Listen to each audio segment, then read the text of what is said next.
नमस्कार। मैं Jyoti Bala Rathore, vocational instructor dress making from ministry I Indore.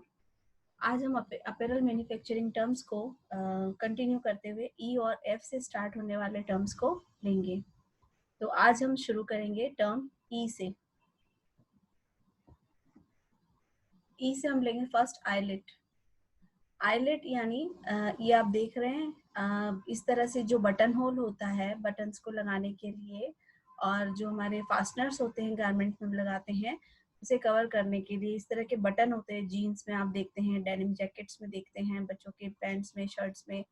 ये जो स्टर्ट बोलते हैं इन्हें, इन बटन्स को लगाने के लिए इस तरह से होल किया जाता है। अब वो होल जब हम गारमेंट में करते हैं तो वहां से उसकी रॉ एजेस होती है, वो एजेस खुल जाती है। उन्हें कवर करने के लिए और उन्हें मजबूती देने के लिए हम जो है उस पर इस तरह से ये आईलेट्स का यूज करते हैं। इन्हें ग्रोमेट्स भी कहा जाता है, ग्रोमेट्स या आईलेट। ये मेटल के भी होते हैं, प्लास्टिक के भी होते हैं। हम कर्टन्स में भी देखते हैं ना, कर्टन में भी इस तरह से लगाए जाते हैं रिंग जो होते हैं, तो इन्हें कहा जाता है आईलेट। इस तरह से देखिए, इसमें ये होते हैं हुक्स जिनसे इसमें फिक्स करके, और इनकी डाई होती है, डाई की सहायता से इनको लगाया जाता है। अब है आपका एम्ब्रॉयडरी। एम्ब्रॉयडरी आप सभी जानते हैं, एम्ब्रॉयडरी मतलब कढ़ाई, यानी जो डेकोरेटिव स्टिचेस होती है हाथ से, हम जो हाथ से भी करते हैं इन्हें और मशीन से भी किया जाता है, लेकिन इसका जो मेन अट्रैक्शन होता है वो हैंड एम्ब्रॉयडरी का होता है। तो जो मशीन से या हाथ से डेकोरेटिव स्टिचेस की जाती हैं और इनमें कुछ डिजाइन पैटर्न्स मोटिव्स लेकर हम उन्हें धागे से जो है उन्हें भरते हैं और उन पे स्टिचेस बनाते हैं। यहाँ कुछ पैटर्न्स आप देख रहे हैं, चेन स्टिच है, लेजी लेजी स्टिच है, सैटिन स्टिच है, आपकी बैक स्टिच दिखाई दे रही है। ये सभी एम्ब्रॉयडरी के स्टिचेस हैं। ये डेकोरेटिव पर्पस से उपयोग किए जाते हैं, फैब्रिक्स को सजाने के लिए, कपड़ों को सुंदरता प्रदान करने के लिए। अब है आपका एज स्टिचिंग। एज स्टिचिंग नाम से ही पता चलता है किनारों की सिलाई, है ना। अब हम जब भी कोई कपड़े सिलते हैं उनमें कई बार बहुत सारे धागे निकल रहे होते हैं, तो हम उन्हें फोल्ड करके सिलाई लगाते हैं। कई बार हमें जो होती है, जैसे ये पॉकेट के किनारे होते हैं, हम इन्हें फिनिश करते हैं, तब हम इन पे जो है किनारे पर सिलाई लगाते हैं, जिससे कि आपकी जो मेन जो सिलाई है उसे प्रेस किया जा सके, उसे दबाया जा सके। और इस तरह से इसको सिलाई को सेट करने के लिए हम ऐसे किनारे पर सिलाई करते हैं। और एक जो होती है, हम इस तरह से डेकोरेट, एक सिलाई तो देते हैं किनारे पर, दूसरी सिलाई हम इससे और दूरी पर जो 3/8 इंच की दूरी पर इस तरह से देते हैं। तो ये कई बार क्या होता है, फैब्रिक को सेट करने के लिए या दो फैब्रिक्स को आपस में जोड़ने के लिए, है ना। वेस्ट बैंड पर, नेकलाइंस पर हम जब इन्हें लगाते हैं तो उन्हें पलट कर फिर उनके ऊपर जिस तरह से सिलाई दी जाती है, तो इसका जो यूज किया जाता है वो इसको एक दो पर्पस होते हैं। एक तो देखिए यहाँ हमने डेकोरेटिव पर्पस से दो सिलाइयां दी है, और यहाँ पर हमने ये सिंगल स्टिच की हुई है। ये आपकी क्या कहलाएगी, एज स्टिचिंग। एज स्टिचिंग यानी किनारे पर की जाने वाली सिलाई। फिर आपकी एनक्लोज्ड सीम। एनक्लोज्ड सीम जो है बहुत कॉमन होती है, ये हम देखते हैं ट्राउजर्स में और कपड़ों में, जो जेंट्स की पैंट्स होती हैं इनमें हम देखते हैं साइड में, शर्ट के साइड सिलाई में इस तरह से हम सिलाई की जाती है। इसमें जो होती कपड़े की दो लेयर्स होती हैं, इन्हें एक के ऊपर एक रखकर एक लेयर को बड़ा रखते हैं और एक को छोटा रखते हैं। एक सिलाई लगाते हैं, फिर दूसरी जो बड़ी वाली उसके ऊपर उसे पलट कर फिर से सिलाई लगाई जाती है। तो ये सीधी ओर से तो आपको दो सिलाई दिखाई देंगी, लेकिन बैक साइड से आपको एक ही सिलाई दिखाई देती है। इस तरह की जो सिलाई होती है इसे हम क्या कहते हैं, एनक्लोज सीम। ये मजबूती के लिए ज्यादातर डेनिम्स पर यूज की जाती है या हेवी फैब्रिक्स पर। अब है आपका एंड्स पर इंच। एंड्स पर इंच में आपको हर बार जो है आपके टर्म्स में एक टर्म ऐसा होता है जो कि कहीं ना कहीं कपड़ों की लंबाई चौड़ाई से जुड़ा हुआ है। तो यहाँ आप देखेंगे कपड़े की जो लंबाई में उपस्थित जो वाव जो थ्रेड्स होते हैं, लंबाई में स्थित जो धागे होते हैं, ये देखिए यहाँ ये है लंबाई वाले धागे ब्लैक कलर के, और व्हाइट जो दिखाई दे रहे हैं ये चौड़ाई के यानी भराई वाला धागा। ये आपके हैंडलूम या लूम के ऊपर पहले से लगे होते हैं, और इन्हें आप शटल और बॉबिन की सहायता से जो इनसे फीलिंग करते हैं। ठीक, तो ये आपके जो वार्प थ्रेड है ये ब्लैक वाले, इन्हें 1 इंच का जो पीस हम कपड़े का लेते हैं उसमें लंबाई के धागे कितने उपस्थित हैं, कितने धागे हैं, इनकी जो संख्या होती है, काउंटिंग होती है, इसे कहा जाता है एंड। इनको बोला जाता है एंड। और 1 इंच में कितने हैं आपके लंबाई के धागे, उसे कहा जाता है एंड्स पर इंच, ईपीआई। क्या कहा जाता है, ईपीआई। ऐसा माना जाता है कि जो हायर एंड्स वाले फैब्रिक होते हैं, जिनमें लंबाई के ज्यादा धागे होते हैं, वो बहुत फाइन फैब्रिक होता है। और इन्हें चेक करने के लिए कि कितने धागे हैं 1 इंच में, इस तरह का एक पिक ग्लास में हर बार आपको बोलती हूँ, इस बार मैंने आपको पिक्चर से शो किया है। ये देखिए पिक ग्लास होता है इस तरह का, इसमें ये 1 इंच का ही आपका जो पीस है फिक्स होता है। इसको इस तरह से रखकर ऊपर से हम देखते हैं तो इस ग्लास से आपको ये जो धागे हैं, ये जितनी बड़ी इस कपड़े की चेक से इतने बड़े आपको इसकी एक एक बुनाई में जो धागे हैं वो दिखाई देते हैं।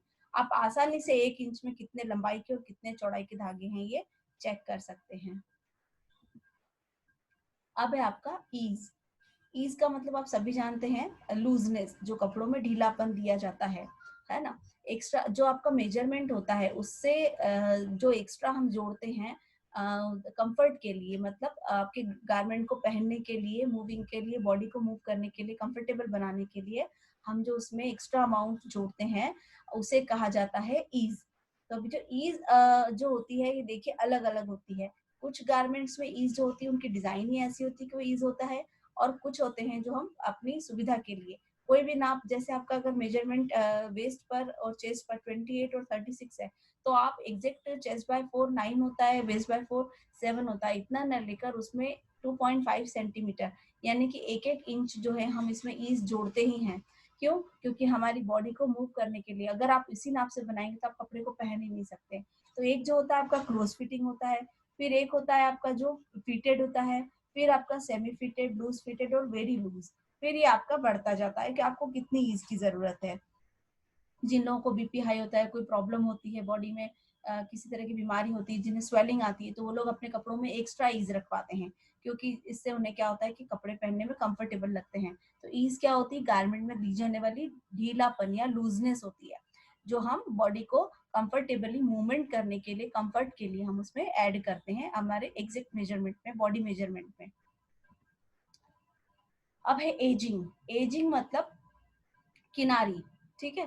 तो हम जब भी कपड़ों की सिलाई करते हैं तो बॉटम पर या स्लीव्स की जो है बॉटम पर, कई बार गले में हम जो है किसी तरह की लेस या कोई बारीक सी नेट की लेस बनाकर, या लेस जो बनी हुई होती मार्केट में, उनसे हम इन्हें फिनिश करते हैं।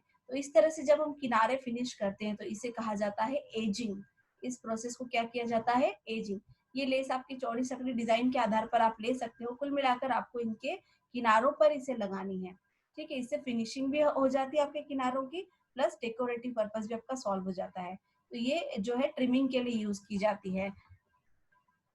इस प्रोसेस को हम कहेंगे एजिंग। किनारों पर जब लेस या कोई भी डेकोरेटिव लेस लगाकर हम जब फिनिश करते हैं तो उस प्रोसेस को हम एजिंग कहते हैं।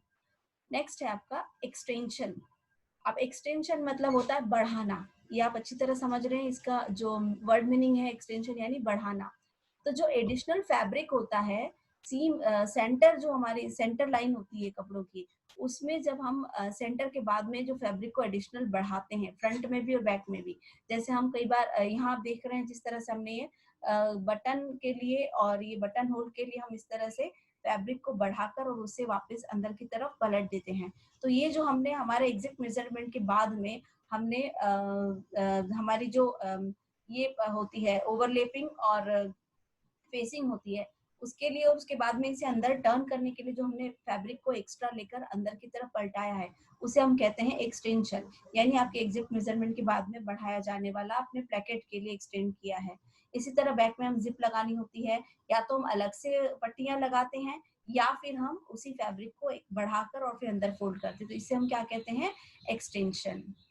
ये हमेशा सेंटर लाइन से लिया जाता है। नेक्स्ट है आपका एम्पायर। एम्पायर मीन्स होता है, एम्पायर का मतलब तो आप जानते हैं कि थोड़ा सा जो राजसी लुक में हो, रॉयल लुक में हो, तो इसे जो है वेस्ट लाइन, एम्पायर एक्चुअली एक वेस्ट लाइन होती है। ये वेस्ट लाइन जो होती है, जैसे आपके बस्ट खत्म होते हैं और वहीं से जो है वेस्ट लाइन की शुरुआत हो जाती है। यानी बहुत ही छोटी इसकी बॉडी होती है और फ्लेयर की लेंथ ज्यादा होती है। इसे बोला जाता है हाई वेस्ट लाइन बॉडीज। और इसके साथ में नीचे जो घेर होता है, स्कर्ट होता है, वो वेस्ट पर फिट होकर नीचे की तरफ आते हुए इसका फ्लेयर बढ़ता जाता है। इसे हम कहते हैं एम्पायर वेस्ट लाइन। ओके, ये आपकी क्या कहलाएगी? Empire waist line.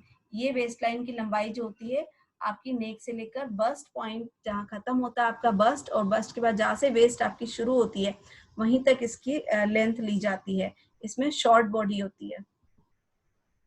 Thank you. आज हमारी ई से जो स्टार्ट होने वाली जितनी भी हमारे टर्म्स थे ये अभी फिनिश होते हैं, और अब इसके बाद में मैं आपका एफ से शुरू होने वाला जो है हमारी नेक्स्ट वीडियो में आप देखेंगे कि हम आपको एफ से शुरू होने वाले टर्म्स के बारे में जानकारी देंगे। Thank you.